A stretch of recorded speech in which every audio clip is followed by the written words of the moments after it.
This episode scares the shit out of me because it hits close to home, pun intended.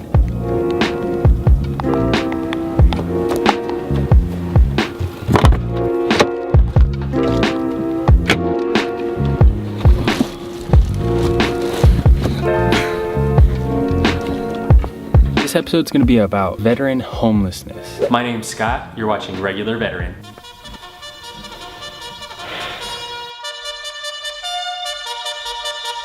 Homelessness is a huge problem in this country, but if you look into the history of homelessness, then veterans specifically were the first to be taken care of. Then it went to elderly and orphans, yet today there's nearly 40,000 veterans homeless across the country. Wait, what? How does someone even get that number? I'm gonna break down that number for you. To fully understand anything, you've got to know its history. So let's go back. But wait, before we do, watch till the end. That's where all the resources are, and I'm gonna break them down so you kind of have an idea of what's out there. I wouldn't feel right throwing some numbers at you and leaving you with a half-painted picture. I'd rather understand the veteran population a little bit better. There's enough places that you can go for numbers or stories.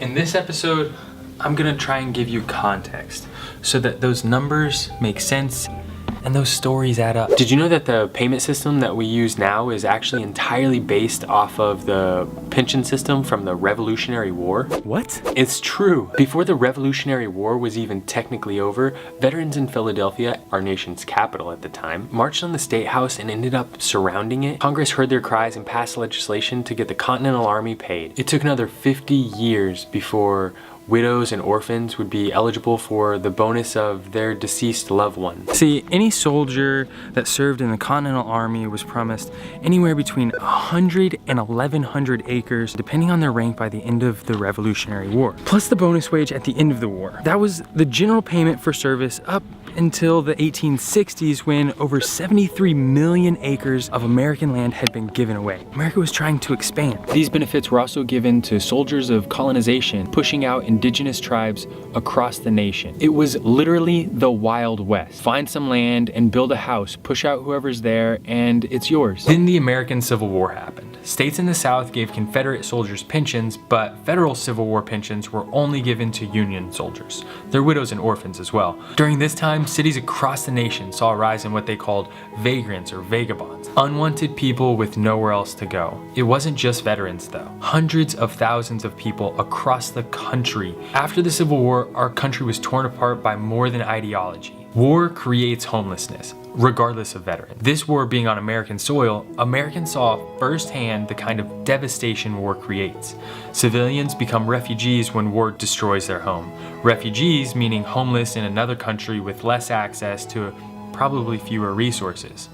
This time, the devastation was in our country, the refugees were everyone, and the South felt punished. After the Civil War, African Americans and women were allowed to get pensions, but not really. It was almost impossible for them to meet all the requirements and actually collect. After the turn of the century and the Spanish-American War, the pension program changed to resemble pretty much what Social Security looks like today. You didn't have to be disabled, just elderly, to receive up to $30 a month. American World War I veterans returned to find their bonus wasn't even available until 1945. They got back from war in 1919, then Prohibition took effect, and then in 1924, 5 years after the war ended, Congress passed the World War Adjusted Compensation Act. It gave veterans $1 a day for every day that they were in stateside and $1.25 for every day that they were overseas. But they didn't actually get any money. Instead, they were paid in certificates that could be cashed in on their birthday 20 years later. Initially, veterans could take out loans on a quarter of their certificate amount. President Calvin Coolidge was actually pissed and said, "Patriotism bought and paid for was not patriotism." He vetoed it, but Congress overrode it. Between 1870 and 1920, the average life expectancy rose 10 years. That's the largest jump in the shortest amount of time in human history. Expansive railroads and telegraphs meant that globalization was happening again a different way. More healthy workers than ever, electricity powering production lines, And you can see why 1920 was the first year more Americans lived in cities than they did in rural areas. Veterans had seen the other side of the world, now they were coming home and would take a train wherever their hearts desired. More workers were dependent on factories than ever before, and factories were shutting down across the country. Veterans needed to cash in their certificates then, not in 20 years. In 1932, the Bonus Army marched on Washington, D.C. They used to call them bonuses, but now they call them benefits. Herbert Hoover was president and really fucked up the whole situation. 43,000 marchers, 17,000 of which were veterans, marched on D.C. Remind you of anything? They stayed in Hoovervilles all around, lobbying Congress to make changes to their pension program. Hoover called in General MacArthur, who was joined by Major Patton and Major Eisenhower. Infantrymen, tanks, and machine guns pushed protesters out. 2 veterans were killed in the conflict, and Hoover lost the election later that year by a landslide. When FDR, Franklin Delano Roosevelt, took office, another march was planned, but he handled it so much better. Even though he opposed the changes the bonusers were fighting for, he had the marchers housed at Fort Hunt, given 3 meals a day, and bused to and from the protest. After sending his wife to mingle with the homeless veterans at Fort Hunt, Roosevelt signed an executive order allowing 25,000 veterans to be enrolled in the new Civilian Conservation Corps. In 1936, Congress overrode Roosevelt's veto and passed the Adjustment Compensation Payment Act. It repealed the certified IOUs and replaced them with bonds. The 3% interest was supposed to be enough to entice veterans to wait and hold on to them until 1945 to cash them in. That didn't happen. Within the first year and a half, 80% of the bonds were cashed in and $1.5 billion was directly injected into the American economy. If you're paying attention, you've seen the pattern. Luckily, President Roosevelt was our only president to ever serve 4 terms, and he was still around in 1942, when World War II was really starting to kick off. Learning from the veterans that he helped in the first few months of his presidency, he knew that he had to do something. He asked a small committee to design a program for veterans returning home, and they did. In 1943, he spoke about the extensive program coming on his fireside radio chat. To get further education. In 1944, the most comprehensive program ever put forth by the US government was rolled out for veterans. The GI Bill established educational benefits as well as a zero-down home loan program that was favorable to building a structure rather than purchasing an existing structure. Kind of reminds me of the post-Revolutionary War era when you got a check and some land. This bill also included a provision called the 5220. It was a provision so that you got $20 a week for 52 weeks of unemployment. Less than 20% of the money set aside for the 5220 was actually distributed. It was way easier to get a job, and when people have a job, homelessness just goes down. In 1948, the GI Bill accounted for 15% of the federal budget. It poured $95 billion into the American economy over 30 years. It helped millions of Americans go to college, receive some sort of on-the-job training, start a business, purchase their own home, but it wasn't all veterans that benefited. Over 1 million African Americans served in the Army and Navy in World War II, but they came home to Jim Crow laws. Segregation kept African American veterans impoverished by denying them entrance into college, home loans, even withholding health benefits from disabled war heroes. In 1947, veterans made up 50% of college admissions nationwide. And in the same year in Mississippi, of the 3,229 home loans financed, 2 went to African Americans. You might have noticed by now that I've talked a lot about veteran homelessness, and I haven't even mentioned PTSD. That's because it's an entirely different subject, and I'm gonna dedicate an entire episode just to PTSD and veterans, but that's another episode, so like, subscribe, make sure you click that notification. If you've gotten this far and you're thinking, does this have anything to do with veteran homelessness? Well, obviously, every time veterans march on Congress, they're fighting for something, and they're in desperation. They wouldn't be marching on Congress if they weren't. The 50s saw an all-time high of hospitalizations, and the federal government poured money into group homes to house patients of all sorts. Some were veterans battling with PTSD, but at the time we didn't know anything more than battle shock or shell shock. Then the 60s came, and our nation grew a little in ethos. The civil rights movement brought us a little bit closer to equality and meant that many more veterans got access to their deserved benefits. At the same time we were learning how to treat our fellow man equal, we realized that it's not really ethical to keep your grandma or kid in the hospital and just pretend that they don't exist. It's also the premise of Rain Man. Thanks, Tom Cruise. JFK actually signed the Community Mental Health Act in 1963. It gave patients rights, but it also closed a huge number of facilities. And some of these facilities were long-term care units for lots of patients. California and New York were the first to see the effects. Over the 60s, 70s, and 80s, over 500,000 of the hospitalized residents in the 50s were forced back into the American mainstream society. And for a lot of these people, that meant homelessness or jail. The 80s saw cuts to all sorts of social programs, but housing especially. And in the 90s, cities across the country were seeing rents double what they were just a decade before. Vietnam and Korean War veterans got the same GI Bill that World War II veterans got. But after the Project 100,000, the public's image of the military was tarnished. It became harder to get a job as a veteran. Some might say the military image is still recovering. Don't worry, I'm gonna make a special episode about McNamara's Project 100,000, but I put a link below if you wanna look ahead. You must really love veterans. Thank you for sticking around.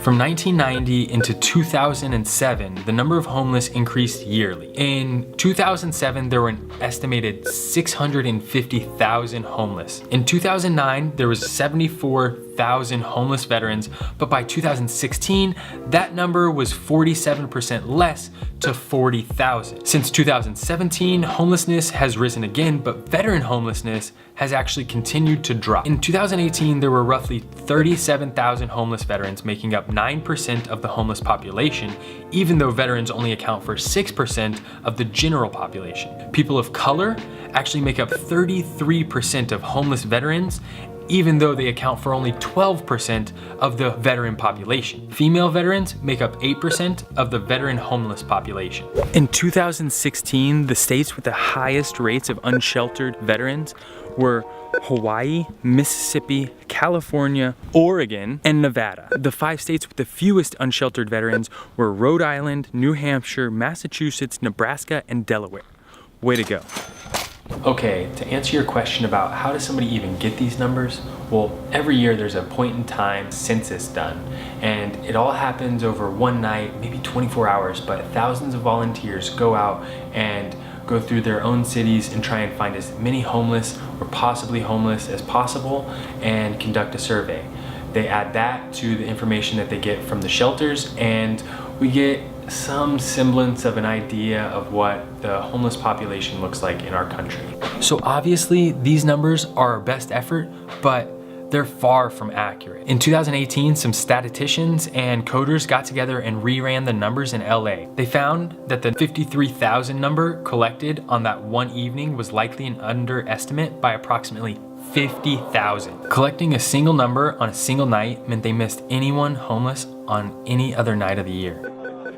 There's a link below. It breaks down the data by reason for homelessness, and that's probably the most interesting part to me because, I mean, it's the most human.